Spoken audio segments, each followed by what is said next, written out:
Ժորժյան բարի օր, բայց չիմացաք, Նիկոլ Փաշինյանը Վարշավայում հայտարարել է, որ Հայաստանի եւ Ադրբեջանի ընդհանուր տնտեսական շահը կարող է ավելի լուրջ հիմքեր ստեղծել կայունության համար, քան համաձայնագրերն են ու փաստաթղթերը։ Դա կատարյալ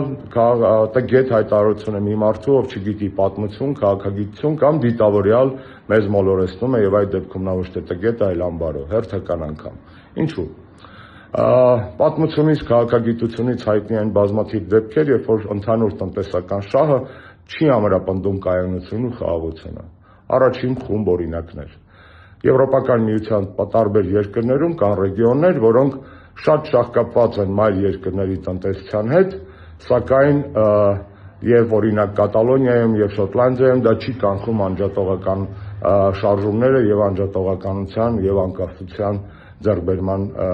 գերնպատակը այդ ժողովուրդների համար։ Երկրորդ խումբ փաստարկները հետևյալն են. միջպետական հարաբերություններում նույնպես տնտեսական շահը չի կանխում երկու երկրների միջև հնարավոր սրացումներ, ընդհանուր պատերազմներ։ Օրինակ, Ռուսաստանն ու Ուկրաինան շահկապված էին տնտեսական կապերով շատ խորը, սակայն դա չկանխեց ուկրաինական պատերազմը։ Այլ օրինակ, Եվրոպական միությունը մեծապես կախված էր Ռուսաստանից, որպես իր ապրանքների արտահանման շուկա եւ էներգակիրների ներկրման աղբյուր, սակայն դա չի կանխում ռուս-եվրոպական հարաբերություններում աննախադեպ սրացումները։ Այլ օրինակ, չկան երկու երկրներ, որոնք ավելի են շահկապված տնտեսական առումով, քան Չինաստանն ու Ամերիկայի Միացյալ Նահանգները, սակայն դա չի կանխում երկու երկրների միջև լարվածության աճը եւ գեոպոլիտիկ պայքարը։ Ընդհանուր տնտեսական շահերը հիմքեր չեն ստեղծում կայունության համար, եթե չկան այդ կայունության համար քաղաքական հիմքեր։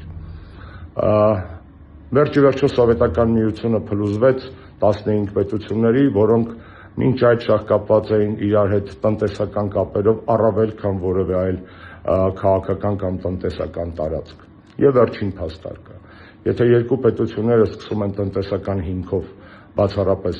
կայունություն կառուցել, ապա ակնհայտ է, որ առաջանում է տնտեսական էքսպանսիայի վտանգ, ուժեղից դեպի թույլ, մեծ փողերով ավելի աղքատ կամ թույլ երկիր մտնելու հնարավորություններ։ Եվ այդ տնտեսական էքսպանսիայի հետևանքները, որոնք իբր թե խարսխված են ընդհանուր տնտեսական շահի համար, նույնպես տեսանելի են անգամ մեր ռեգիոնում։ Օրինակ, վրացական տարածք հանդիսացող Աջարիայում, որտեղ թուրքական կապիտալը պարզապես զավթել է